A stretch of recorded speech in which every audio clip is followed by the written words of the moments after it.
O que exatamente significa receber um diagnóstico de autismo? Bom, hoje a gente vai mergulhar fundo nos critérios oficiais que definem o que é o transtorno do espectro autista. Vamos desvendar isso juntos. Para a gente entender esse processo do início ao fim, nosso caminho vai ser este aqui. Vamos passar pelas atualizações mais recentes, entender os manuais, falar sobre os níveis de suporte e, o mais importante, olhar para a pessoa além de qualquer rótulo.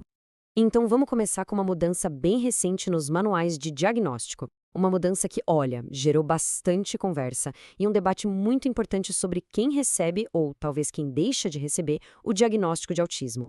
Tudo começou quando a última revisão do Manual Diagnóstico foi publicada, lá em 2022. Esse comentário de um dos psiquiatras consultores acendeu um debate na hora. A ideia era deixar os critérios mais rígidos, mas a grande questão que ficou no ar foi: o que isso realmente significa na prática? A grande virada de chave nessa atualização está justamente no critério de comunicação social. Antes, existia uma certa flexibilidade, agora, não mais. Para um diagnóstico ser confirmado, é preciso atender a todas as subcaracterísticas, sem exceção, o que, claro, torna o processo todo mais estrito. Certo, mas como é que os profissionais chegam a esse diagnóstico? A principal ferramenta usada no dia a dia é o DSM-5, que basicamente estabelece 5 critérios centrais. Vamos dar uma olhada em cada um deles. Primeiro, o básico do básico.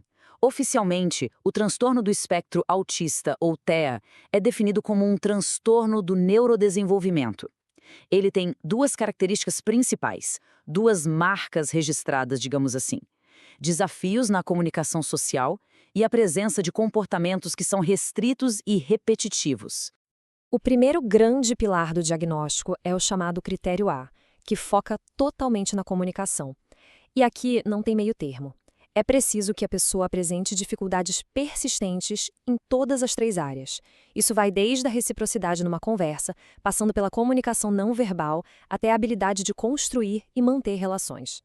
Agora, quando a gente olha para o critério B, a lógica muda um pouco.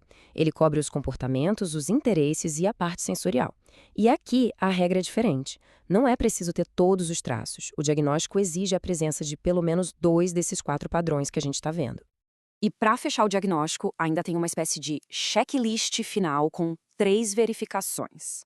Primeiro, os sintomas precisam ter aparecido lá na primeira infância. Segundo, eles têm que causar um prejuízo real, significativo, no dia a dia. E terceiro, esses sintomas não podem ser melhor explicados por outra condição, como uma deficiência intelectual, por exemplo. Ok, o DSM-5 é a grande referência, principalmente aqui nas Américas. Mas, pensando globalmente, tem outra ferramenta muito importante, a CID-11. E o interessante é que ela não só diagnostica, mas também classifica o autismo de um jeito mais detalhado. Vamos ver como? Olha que interessante. A grande sacada da CID-11 é que ela cria subcategorias. O diagnóstico não é só autismo, ele vem com códigos que especificam se há ou não deficiência intelectual associada e como está o nível de linguagem funcional da pessoa. Isso, na prática, permite um planejamento de suporte muito mais direcionado desde o primeiro momento. Mas, afinal, o que esses termos clínicos e códigos todos significam na vida real, no dia a dia de alguém? Exatamente aqui que entra a ideia de níveis de suporte, que é fundamental para entender o quadro completo. O diagnóstico pelo DSM-5 também vem com esse especificador, que indica um de 3 níveis. Basicamente, ele ajuda a descrever o grau de apoio que a pessoa pode precisar para tocar as atividades da vida diária. De um modo bem geral, o nível 1 descreve pessoas que, sim, precisam de apoio, principalmente com normas sociais e inflexibilidade, mas que têm um grau maior de autonomia. Já os níveis 2 e 3 indicam uma necessidade de um suporte mais substancial, tanto na comunicação quanto nas atividades do cotidiano.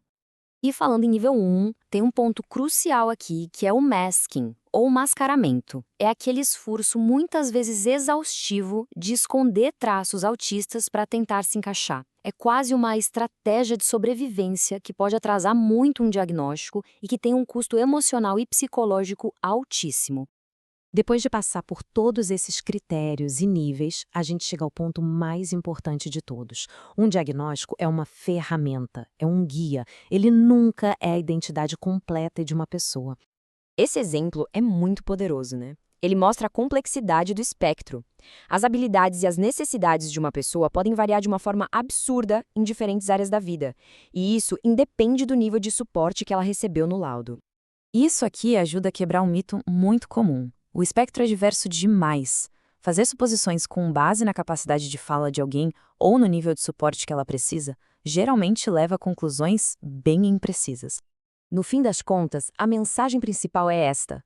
Os rótulos do DSM-5, da CID-11, são pontos de partida, são ferramentas para guiar o suporte. Mas a jornada de verdade, aquela que importa, é a terapêutica, que ajuda cada pessoa a descobrir a própria individualidade, as próprias capacidades.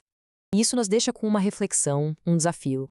Como a gente pode usar esses critérios todos para oferecer o melhor apoio possível sem nunca, jamais, esquecer de enxergar a pessoa única e complexa que existe por trás de qualquer diagnóstico?